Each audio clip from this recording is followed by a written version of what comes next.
बोलो सदगुरु सिद्धार्थ महाराज की जय। बोलो सदगुरु गुरुनाथ महाराज की बोलो ಸಕಲ ಸಾಧು ಸತ್ಪುರುಷ ಮಹಾರಾಜ की ಇವತ್ತಿನ ಯುವ ಪೀಳಿಗೆಗಳಿಗೆ ನಮ್ಮಿಂದ ಒಂದು ಸಂದೇಶ ಏನಂತ ಹೇಳಿದ್ರೆ, ದುಶ್ಚಟಗಳನ್ನು ಮೊದಲು ಕಮ್ಮಿ ಮಾಡಿ, ತಂದೆ ತಾಯಿಗಳನ್ನು ಮೊದಲು ಗೌರವ ಹೇಳಿ.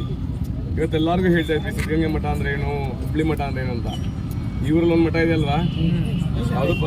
ಮಹಾಂತೇಶ್ವರ ಮಠ, ವಿಜಯ ಮಹಾಂತೇಶ್ವರ ಮಠ. ಮಹಾಂತೇಶ್ ಅಲ್ಲ, ಅದು ಏನದು ವಿಜಯ ಮಹಾಂತೇಶ್ ಅಂತ. ಎಷ್ಟು ಮಂದಿ ಹೋಗಿ ಪೂಜೆ ಮಾಡ್ತೀರಿ? ಇರ ಕೈ ತಪ್ಪಾರನ ಇರಪ್ಪ. ಗುರುವಾರ ಬಂದು ಯಾರು ಹೋಗ್ತಿದ್ದೀರಿ? ಇರಪ್ಪ. ಸೋಮವಾರ ಯಾರು ಹೋಗ್ತಿದ್ದೀರಪ್ಪ? ಇರ್ರಿ. ಯುವ ಪೀಳಿಗೆ ಕೇಳ್ತಿರೋದು ಆ 4 ಮಂದಿ ಕೈ ಎತ್ತರಲ್ಲ, ಇಳಕಲ್ ಮಂದಿ ಅಲ್ವ ಎಲ್ಲಾರು. ಯಾರು ಹೋಗ್ತೀರಿ? ನಾ ಬಂದಿ ಹೊಡಿಕೊಂಡು ನಾಗಾಸಾಧು ಅಘೋರ ಸಿದ್ಧ ಮೂಲಗಳಿಗೆ ಹೆಸರು. ಆ ಸಿದ್ಧ ಮೂಲದಲ್ಲಿ ಬಂದು ಸಮಾಧಿ ಆಗಿರ್ತಕ್ಕಂಥ ಜೀವಂತ ಸಮಾಧಿ ಆಗಿರ್ತಕ್ಕಂಥವ್ರು ಯಾರು? ವಿಜಯ ಮಹಾಂತೇಶ್ವರ ಅಂದ್ರೆ ಏನಪ್ಪ? ಮಹಾಂತೇಶ್ವರ ಅಂದ್ರೆ ಏನಪ್ಪ? ಮಲೆ ಮಾದೇಶ್ವರ ಗೊತ್ತಿರ್ಬೋದು ನಿಮ್ಗೆ. ಮಹಾಂತೇಶ್ವರ ಅಂತ ಹೇಳಿದ್ರೆ ಮಾಂತ್ರಿಗೆಲ್ಲ ಈಶ್ವರ ಅಂತ. ವಿಜಯ ಅಂತ ಹೇಳಿದ್ರೆ ಆ ಗುರುವನ್ನು ಆರಾಧನೆ ಮಾಡಿದಂಥವ್ರಿಗೆ ನಿಮ್ಮ ಜೀವನದಲ್ಲಿ ಯಾವುದೇ ಕಾರಣಕ್ಕೂ ಒಂದು ದಿಗ್ವಿಜಯವಾಗಿರ್ತೇವೆ ನೆನೆಸಿ ಯಾವುದೇ ಕಾರಣಕ್ಕೂ ಫೇಲ್ ಆಗಲ್ಲ ನೀವು ಅಂತ. ಯಾವತ್ತು ನೀವು ಗುರುವಲವನ್ನು ಬಿಟ್ಟು ಬೇರೆ ಕಡೆ ಎಲ್ಲ ಸುತ್ತೀರಿ, ಅಲ್ಲಿ ಹೋಗ್ತೀರಿ, ಇಲ್ಲಿ ಬರ್ತೀರಿ. ಊರಲ್ಲಿಲ್ಲ ಗುರುಕತೆ ಏನಾಯ್ತು? ಯಾರು ಹೋಗ್ತಿದ್ದೀರಿ? ನೋಡಿ ಕೈ ಎತ್ತಿ ಒಂದ್ಸರಿ. ಯಾರಾದರೂ ನಿಮ್ಮೂರೊಳಗಡೆ ಯಾರಾನ ಅಕಸ್ಮಾತ್ ನಮ್ಮ ಇಳಕಲ್ ಒಳಗಡೆ ಏನಪ್ಪ ಇಳಕಲ್ ಅಂತ ಹೇಳಿದ್ರೆ ಹೆಣ್ಮಕ್ಳು ಭಾಳ ಬೇಗ ಜ್ಞಾಪನ ಬರುತ್ತೆ. ಯಾಕೆಂದ್ರೆ ಉಟ್ಕೊಳ್ತಕ್ಕಂಥ ಒಂದು ಸೀರೆ ಏನಿದೆ, ಆ ಸೀರೆ ಒಂದು ಬಾರ್ಡರ್ ಇದೆಯಲ್ಲ, ಇಲ್ಲಿನ ಅಚ್ಚು ಎಲ್ಲೂ ಇಲ್ಲ. ಇಡೀ ಕರ್ನಾಟಕದೊಳಗಡೆ ಇಳಕಲ್ಲಿನ ಅಚ್ಚಿದೆಯಲ್ಲ, ಎಲ್ಲೂ ಸಿಗಲ್ಲ. ಮೈಸೂರಿನೊಂದು ಭಾಗ ಅದೊಂದು ಲೆಕ್ಕ, ಹೊಸದುರ್ಗದೊಂದು ಲೆಕ್ಕ, ದೇವನಹಳ್ಳಿ ಒಂದು ಲೆಕ್ಕ. ಆದರೆ ಇಳಕಲ್ಲಿನ ತೂಕನೇ ಬೇರೆ. ಇಡೀ ಕರ್ನಾಟಕದಲ್ಲಿ ನೀವು ಏನೇ ಅನ್ಬೋದು, ನೀವು ಬೇಕಾದ್ರೆ ಎಲ್ಲರೂ ನೋಡಿ, ರಾಮನಗರ ರೇಷ್ಮೆಗೆ ಇದು ಅಂತಾರೆ, ಇಳಕಲ್ಲು ಸೀರೆ ಚಂದ ಅಂತ ಅಲ್ವನಪ್ಪ. ಹಾಗೆ ನೀವೆಲ್ಲನೂ ಒಂದು ಏನೊಂದು ನಿಮ್ಮ ಒಂದು ಸುಗ್ರಾಮದಲ್ಲಿ, ಈ ಒಂದು ಇಳಕಲ್ ಅಂತಕ್ಕಂಥ ಗ್ರಾಮದಲ್ಲಿ ಗುರುಪೀಠಾಧೀಶಕರ್ತಕ್ಕಂಥ ವಿಜಯ ಮಹಾಂತೇಶ್ವರಿಗೆ ಏನು ಸೋಮವಾರ ಇದೆ ಬೆಳಗ್ಗೆ ತಗೊಂಡು. ಈಗ ಒಂದು ಉದಾಹರಣೆ ಕೊಡೋಣ. ಯಾಕೆ ಹೋಗ್ಬೇಕಜ್ಜ ಅಂತ ನೀವು ನಮ್ಮನ್ನು ಕೇಳ್ತೀರಾ ಅನ್ಕೊಳ್ಳೋಣ. ಯಾಕಜ್ಜ ಹೋಗ್ಬೇಕು ನಾವು ಅಂತ? ಕುಲ್ದೇವ್ರಿಗೆ ಹೋಗ್ತಿರಲ್ವಾ, ಮನೆದೇವ್ರಿಗೆ ಹೋಗ್ತಿರಲ್ವಾ? ಹಾಗೆ ಅಲ್ಲೆಲ್ಲ ಹೋದಾಗ ನಿಮ್ಮ ತಂದೆ ತಾಯಿಯರು ಮೊದಲೇನು ಕೇಳ್ತಾರೆ? ಗುರುಬಲ ಶನಿಬಲ ಕೇಳ್ತಾರಾ, ಇಲ್ಲ ಅದು ಸೂರ್ಯನ ಬಲ ಚಂದ್ರಬಲ ಕೇಳ್ತಾರಾ? ಗುರುಬಲ. ಊರಲ್ಲಿ ಯಾರು ಇವಾಗ ಗುರು ಅದನ್ನ ಬಿಟ್ಟು ಗುಡ್ಗ ಹಾಕೊಂಡು ತೂತು ಮಾಡ್ಕೊಂಡು ಓಡಾಡ್ತಿದ್ದೀರಿ, ಬಿಡ ಹಾಕೊಂಡು ತೂತು ಮಾಡ್ತಾ ಇದ್ದೀರಿ. ಇಳಕಲ್ಲಿರ್ತಕ್ಕಂಥ ಅಂದ ಚಂದನ ನೀವೇ ಬಾಯಲ್ಲಿ ಗುಡ್ಗ ಹಾಕೊಂಡು ಭಾಳ ಮಾಡ್ತಿದ್ದೀರಪ್ಪ. ಸ್ವಲ್ಪ ನಿಮ್ಮ ಆರೋಗ್ಯ, ನಿಮ್ಮ ಅಂದ ಚಂದದ ಬಗ್ಗೆ ಒಂಚೂರು ಗಮನ ಕೊಡಿ. ನಿಮಗೆ ಆದಂಥ ಒಂದು ಸ್ವರೂಪ, ನಿಮಗೆ ಆದಂಥ ಒಂದು ಲಕ್ಷಣ ಇದೆ, ಅದನ್ನ ಯಾಕೆ ಹಾಳು ಮಾಡ್ಕೋತೀರಿ? ಇವತ್ತಿನ ಯುವ ಪೀಳಿಗೆ ಹೇಳೋದೇನಂತ ಹೇಳಿದ್ರೆ, ಮಾತಾಪಿತೃಗಳು ಅಂದರೆ ತಂದೆ ತಾಯಿಗಳಿಗೆ ಗೌರವ ನೀಡ್ಕೊಳ್ಳಿ.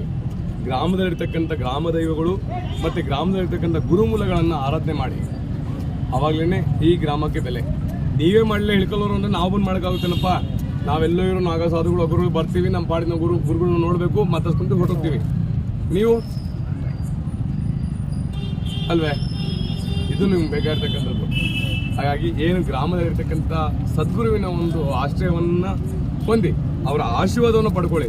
ನೋಡಿ ನಿಮ್ಮ ಜೀವನದಲ್ಲಿ ಬಾಬಾರ ನನ್ನ ಪಕ್ಕ ಬಂದು ಕೇಳ್ತೀರಿ, ಬಾಬಾರ ನನ್ಗೆ ಇದಾಗ್ತಿಲ್ರಿ, ನನ್ನ ಮದುವೆ ಸೆಟ್ ಆಗ್ತಿಲ್ರಿ, ನನ್ಗೆ ಇದಾಗ್ತಿಲ್ರಿ, ಎಲ್ಲ ತಲೆಗೇರ್ಕೊಳ್ಳೋರನ್ನೇ. ಅದೇ ಅಜ್ಜರ ಮುಂದೆ ಕೂತ್ಕೊಂಡು ಒಂದು 10 ನಿಮಿಷ ಕೇಳಿದ್ರೆ ಏನಪ್ಪ? ಈಗ ನಾವು ಹುಡುಕೊಂಬಂದಿರೋದು ಯಾರಿಗೆ? ಅಜ್ಜಾರಿಗೆ. ನೀವು ನೋಡ್ತಿರೋದು ಈ ಅಜ್ಜನ. ಆ ಅಜ್ಜ ಎಲ್ಲೋದ್ ಮತ್ತೆ ಅರ್ಥ ಮಾಡ್ಕೊಳ್ಳಿ. ಹೊರಗಿನಿಂದ ಈಗ ನಮ್ಮ ಜೂನ ಅಖಾಡ, ನಮ್ಮ ಆನಂದ ಅಖಾಡ, ಪ್ರತಿಯೊಂದು ಅಖಾಡಗಳಿಂದ ನಾಗಾಸಾಧು ಅಘೋರಿ ಮೂಲಗಳು ಗುರುಗಳನ್ನ ಹುಡ್ಕೊಂಡ್ಬರ್ತೀವಿ. ಯಾಕೆ? ನಾಗಾಸಾಧುಗಳು ಇಳಕಲ್ ಗ್ರಾಮಕ್ಕೆ ಅದು ಒಂದು ಗದ್ಗೆ ಹುಡ್ಕೊಂಡ್ಬರ್ತಾರೆ. ಯಾಕೆ?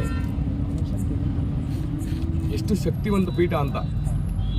ಗುರುವಿನ ಜೀವಂತ ಜ್ಯೋತಿ ಉರಿತಾ ಇರ್ತಕ್ಕಂಥದ್ದು ಪೀಠ ಅದು. ಯಾವುದು? ವಿಜಯ ಮಹಾಂತೇಶ್ವರ ಪೀಠ ಅಲ್ವೇನಪ್ಪ? ಅಂಥ ಪೀಠಕ್ಕೆ ನೀವೆಲ್ಲ ಏನು ಮಾಡ್ತಿದ್ದೀರ ಅನ್ನೋದು ನಿಮಗೆ ಅರಿವಿದೆ. ಸ್ವಲ್ಪ ಒಂದು ಗ್ರಾಮದ ಒಂದು ಗುರುಮೂಲಗಳನ್ನು, ಗ್ರಾಮದ ದೈವ ಮೂಲಗಳನ್ನು ನೀವು ಅಭಿವೃದ್ಧಿ ಪಡಿಸ್ಕೊಂಡು ಹೋಗ್ತಾರೆ ನಮ್ಮ ಸನಾತನ ಧರ್ಮಕ್ಕೆ ಒಂದು ಕೊಡುಗೆ ಇದ್ದಂಗೆ. ನೀವೇ ಏನೂ ಮಾಡಿಲ್ಲ ಅಂತ ಹೇಳಿದ್ರೆ ನಾವು ಹೊರಗಿಂದ ಬಂದವ್ರು ಏನು ಮಾಡ್ಲಿಕ್ಕಾಗುತ್ತಪ್ಪ? ನಾವು ಹೊರಗಿಂದ ಬಂದವರು ಒಂದು ಕೈ, ನಿಮ್ಮಿಂದ ಇನ್ನೊಂದು ಕೈ, 2 ಕೈ ಸೇರಿದ್ರೆ ಅಲ್ವೇ? ನೋಡಿ, ಸನಾತನ ಧರ್ಮ ನಿಮ್ಮ ಕೈಲಿದೆ, ನಮ್ಮ ಕೈಲಿ ಏನಿದೆ ನಾವು ಬೆಳೆಸ್ತಾ ಇದ್ದೀವಿ. ನಿಮ್ಮ ಕೈಲಿ ಎಷ್ಟಾಗುತ್ತೋ ಅಷ್ಟು ಮಟ್ಟಿಗೆ ನೀವು ಬೆಳೆಸಿ. ಅದು ಬೆಳೆಸ್ಬೇಕು ಅಂತಂದ್ರೆ ಎಲ್ಲೋ ಹೊರಗಡೆ ಬಂದು ಬಾಬಾ ನಾನು ಬಾಬಾ ಆಗ್ಲಿ ಅಂತಲ್ಲ, ಊರಲ್ಲಿರ್ತಕ್ಕಂಥ ಗುರುಮೂಲವನ್ನು ನೀವು ಮೊದಲು ಆರಾಧನೆ ಮಾಡ್ಕೊಳ್ಳಿ. ಹೋಗ್ರಿ ಸೋಮವಾರ ಹೊತ್ತು ಹೋಗ್ರಿ, ಮುಂಜಾನೆ ಕಸ ಹೊಡಿ, ನಿಮ್ಮ ಕರ್ಮ ಸತ್ತೋಗುತ್ತೆ. ಅಜ್ಜನ್ ಮಾಡ್ತಾ ಬರೀ ಕಸ ಹೊಡಿರಪ್ಪ ಸಾಕು.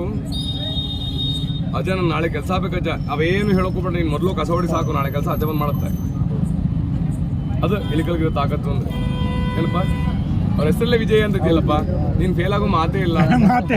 ಏನಪ್ಪ ಮಹಾಂತೇಶ್ವರ ಅಂತಂದ್ರೆ ಗದ್ಗೆ ಮಹಾಂತೇಶ್ವರ ಬೇರೆ ಲೆಕ್ಕ ಆಗಿರೋದು, ವಿಜಯ ಮಹಾಂತೇಶ್ವರ ಅಂತ ಮೊದಲೇ ಹೆಸರಲ್ಲಿದೆ ಸತ್ಯ ಅಲ್ವೇ? ಆಗ್ಲಿ, ಒಳ್ಳೇದಾಗ್ಲಿ, ಸರ್ವೇ ಜೀವನ ಸುಖಿನೋ ಭವಂತು. ಎಲ್ಲ ಹೇಳಿ, ವಿಜಯ ಮಹಾಂತೇಶ್ವರ ಮಹಾರಾಜ್ಗಿ, ಮಹಾರಾಜ್ಗಿ, ಮಹಾರಾಜ್ಗಿ.